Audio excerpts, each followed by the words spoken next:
Bismillahirrahmanirrahim. Assalamualaikum warahmatullahi wabarakatuh. Waalaikumsalam warahmatullahi wabarakatuh. Apa kabarnya Dita hari ini? Alhamdulillah baik. Alhamdulillahirrahmanirrahim. Akhirnya kita bertemu lagi di sesi kedua di konseling kita hari ini pada malam hari ya. Oke, sekarang kita akan melanjutkan sesi kedua. Seperti biasa ya, di satu sesi itu terdapat waktu kurang lebih 45 menit. Untuk sesinya tergantung permasalahan Dita. Nah, nanti kalau misalkan di sesi konseling kedua ini Dita merasa Dita sudah baik-baik saja, atau misalkan masih ada penyelesaian yang ingin diselesaikan lagi, mungkin akan berlanjut ke sesi selanjutnya ya. Iya teh. Nah, apakah Dita masih ingat tentang permasalahan Dita yang kemarin? Masih ingat. Lalu dengan tugas saya yang sudah saya berikan, apakah masih ingat? Masih teh. Apakah Dita melakukannya? Komitmen yang sudah kemarin saya berikan kepada Dita. Iya teh, saya melakukannya. Oke. Apakah kamu masih ingat tugas kemarin dari saya tentang itu ya, bagaimana cara mengubah pikiran kamu dari yang awalnya berpikir negatif menjadi positif di dalam keluarga maupun di dalam pertemanan ya. Kan bisa dibilang kamu itu kemarin merasa introvert gitu. Semenjak Dita ditinggalkan oleh Ibu Dita merasa introvert dan tidak terbuka lagi maupun kepada keluarga dan teman-teman Dita. Cuman hanya beberapa orang yang Dita percayai, itu pun hanya orang yang Dita pilih gitu. Iya. Untuk bisa menceritakan permasalahan Dita gitu. Nah, setelah beberapa hari ke belakang, Dita mencoba untuk menyelesaikan atau mencoba tugas yang sudah diberikan dari saya terhadap kamu. Nah, gimana sih, apakah ada perubahan atau tidak setelah saya memberikan tugas tersebut? Ada teh, perubahannya sedikit demi sedikit ya. Jadi bisa ngobrol sama teman, bisa lebih dekat sama teman gitu, jadi nggak terlalu tertutup. Iya, kalau itu di dalam pertemanan. Nah, kalau di dalam keluarga bagaimana? Di dalam keluarga juga sekarang lebih sering ngobrol sama kakak, terus sama ayah. Nggak terlalu pendiam kayak sebelumnya ya. Ya. Tapi dekatnya misalkan kayak gimana gitu.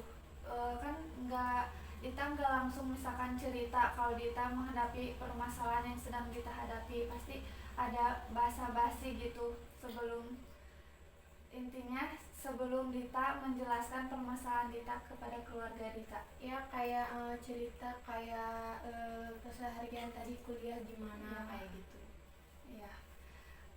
Nah, setelah saya memberikan tugas tersebut, apakah Dita ada kesulitan dalam melakukan tugas tersebut? Alhamdulillah nggak ada teh. Alhamdulillah, walaupun belum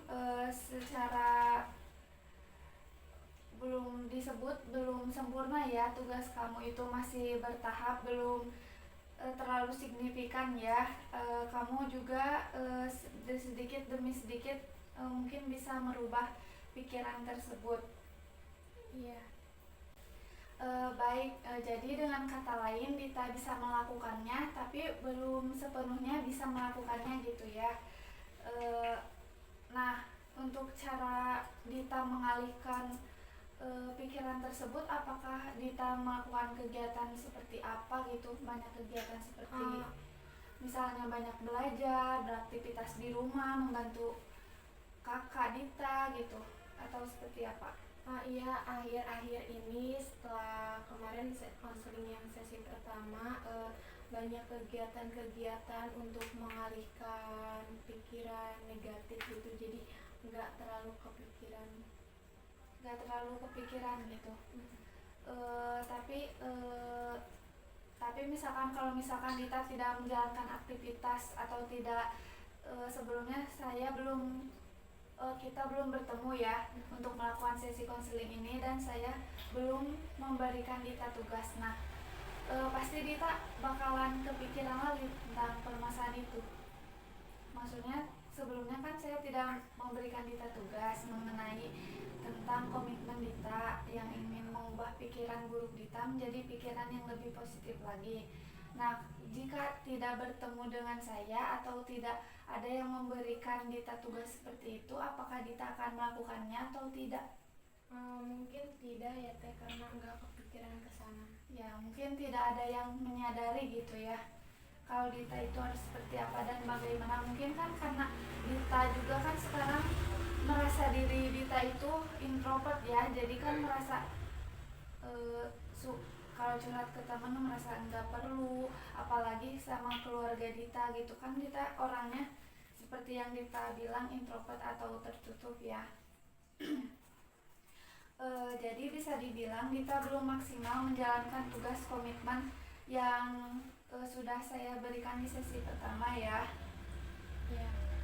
Jadi mungkin itu ya evaluasian mengenai tugas yang sesi awal kita sepakati. Nah, sekarang kalau boleh tahu, dampaknya dampak yang terjadi dari pikiran buruk Dita yang kemarin itu apa sih? Mungkin dampaknya menjadi kurang fokus ya, pikirannya jadi Kemana-mana. pikirannya kemana-mana, terus pikirannya yang negatif gitu. Terus contohnya seperti dalam pertemanan gitu, nggak terlalu suka bergaul dengan banyak teman gitu. Ya, mungkin Dita punya teman, mungkin hanya dekat dengan beberapa teman gitu ya. Cuma 1-2. Berarti Dita termasuk orang yang tidak friendly gitu ya. Bisa dibilang seperti itu. Iya. Nah, kan mungkin dengan adanya pikiran buruk kemarin yang Dita sering pikirkan, mungkin menghambat ke perkuliahan Dita ya. Karena mungkin kan sebab dari itu kan faktor utamanya dari dalam keluarga, jadi sangat berpengaruh sekali bagi diri Dita ya. Iya. Terus kalau bisa dibilang Dita itu kemarin mengalami depresi tidak? Dibilang mengalami depresi, iya, Namun tidak berlebihan ya. Berarti sedang gitu. Iya. Oke. Nah, cara kamu kemarin, jika kamu merasakan depresi, Dita selalu melakukan hal apa? Berdiam diri di kamar atau nangis atau gimana? Lebih ke diam diri di kamar sama nangis aja teh. Tapi Dita berharap tidak bahwa keluarga Dita itu ingin sekali bertanya kepada Dita, Dita kamu kenapa berharap seperti itu, atau tidak, perasaan Dita hanya biasa aja? Berharap seperti itu. Tapi ada yang melakukannya atau tidak? Tidak. Mungkin Dita juga kemarin merasa diri Dita itu kesepian, merasa sendiri. Walaupun di dalam keluarga mungkin terdapat beberapa anggota, tapi diri Dita merasa kesepian gitu. Ya, seperti itu. Oke, baik. Nah, sekarang Tete ingin bertanya lagi sama Dita, pernah nggak Dita membandingkan diri Dita dengan orang lain? Misalkan mohon maaf, misalkan keluarga orang lain seperti apa, Dita seperti ini, kenapa sih Dita nggak kayak gitu? Pernah nggak Dita? Pernah. Apa yang Dita rasakan jika Dita melihat teman sebaya Dita ataupun orang lain yang Dita bayangkan, gimana sih kalau Dita seperti itu? Lebih kesedih ya teh, karena melihat keluarga orang lain lebih bahagia gitu, kayak sedih gitu. Iya.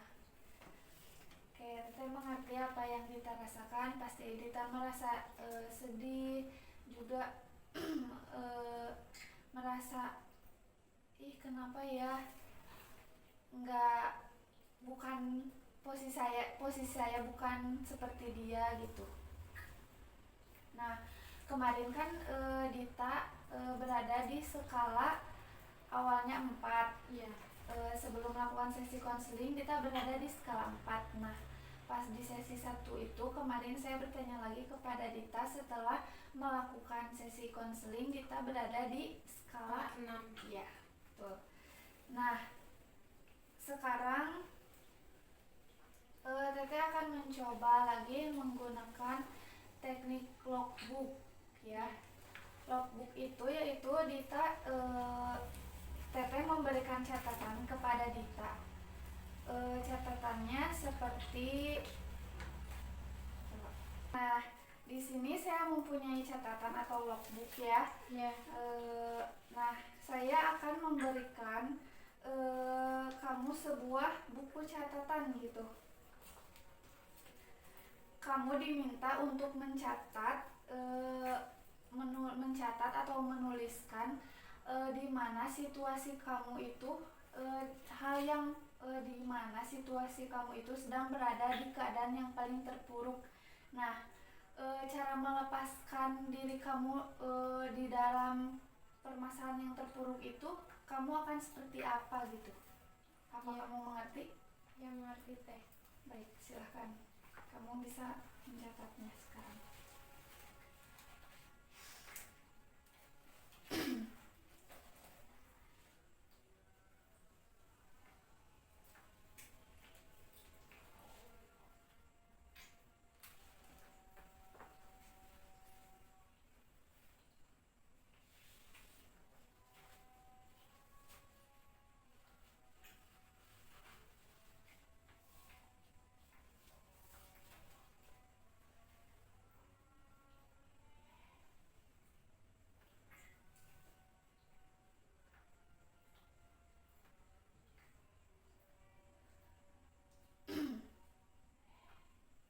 Sudah? Belum Teh. Ya, silakan.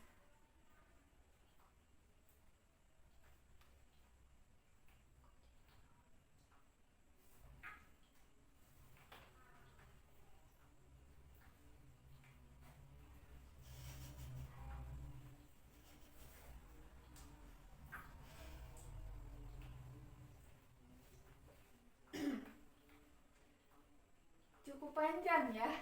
Iya. Oke, silakan.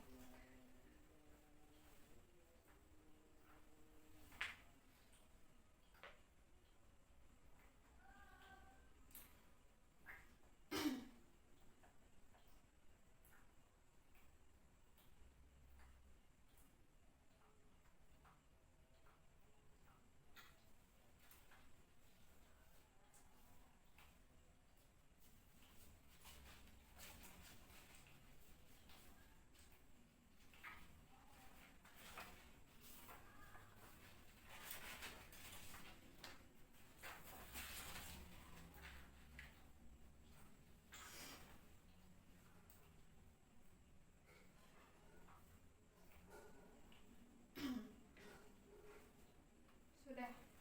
Sudah? Oke. Sekarang Dita bisa membacakan apa yang Dita catat kepada saya. Yang pertama itu dengan cara menghabiskan waktu dengan teman dekat. Ya. Yang kedua melakukan banyak aktivitas. Yang ketiga menjadi pelajar yang rajin. Oke. Jadi jika Dita terlepas dari permasalahan Dita atau keadaan Dita yang terpuruk, mungkin Dita akan melakukan sesuatu hal yang lebih positif lagi gitu ya. Iya.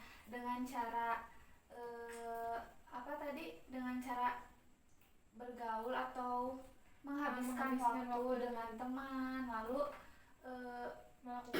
melakukan banyak aktivitas, kemudian akan menjadi pelajar yang lebih rajin lagi seperti itu.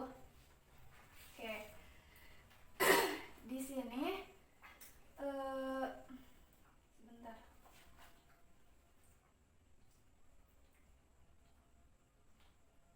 Mungkin Dita dengan cara seperti itu akan bisa melepaskan dari keadaan Dita yang terpuruk gitu. Iya. Seperti itu. Nah, sekarang saya ingin bertanya kepada Dita tentang perilaku yang kurang efektif terhadap diri Dita. Perilaku yang kurang efektif itu perilaku yang buruk yang ada pada diri Dita. Nah, dengan permasalahan yang Dita alami, nah boleh Dita sebutkan perilaku kurang efektif atau perilaku buruk apa yang sering Dita lakukan atau Dita rasakan? Seperti berdiam diri di rumah, hanya menghabiskan waktu dengan tidur, mungkin itu saja. Seperti itu. Terus mungkin merasa insecure, introvert Iya. gitu ya. Oke, hanya itu saja. Iya. Jadi yang pertama itu sering menghabiskan waktu untuk tidur, Iya, terus berdiam diri di di kamar seharian itu. Ya, bisa jadi seharian cuman keluar kamar, cuman makan doang, ke toilet gitu ya. Oke. Terus adakah hal lain lagi? mungkin tidak teh. Oke, berarti cuma 3 perilaku ya yang menurut kamu itu kurang efektif, yaitu introvert, sering berdiam diri, terus tidur seharian mungkin bisa jadi. Enggak seharian juga sih teh, Artinya lebih lebih banyakkan tidur daripada melakukan aktivitas. Iya. Oke. Menurut kamu nih, apa sih yang harus ditingkatkan dari perilaku kurang efektif itu agar menjadi perilaku yang lebih efektif lagi atau perilaku yang lebih baik lagi?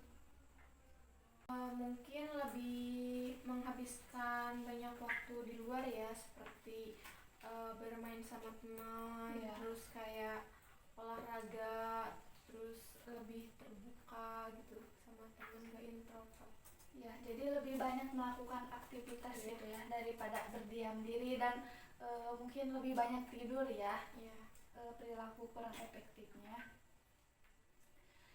Jadi dengan kata lain Dita akan lebih meningkatkan lagi dengan cara beraktivitas seperti tadi olahraga atau menghabiskan waktu bersama teman-teman, kumpul dengan keluarga gitu ya. Seperti itu. Dan mencoba berbaur lagi dengan teman-teman Dita supaya Dita nggak merasa introvert lagi gitu. Iya.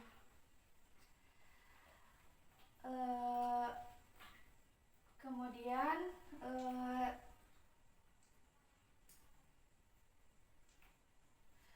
tadi kan kamu bisa dibilang dalam keadaan depresi sedang ya. Iya. Dalam permasalahan ini. Terus menyebutkan beberapa hal yang menurut kamu itu kurang efektif. Nah, sekarang menurut kamu nih, bagaimana sih penilaian diri kamu terhadap sudut pandang diri kamu sendiri gitu kepada diri kamu? Mungkin merasa belum cukup baik ya, masih banyak kurangnya.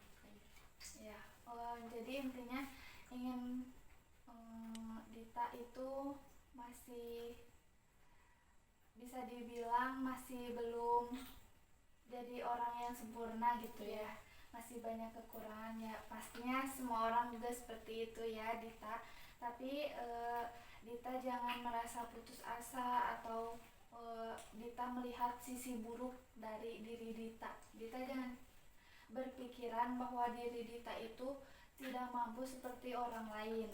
Nah, Dita harus membuka atau jauh lebih berpikir bahwa Dita itu mampu seperti apa yang Dita inginkan atau jauh lebih baik lagi dari sebelumnya.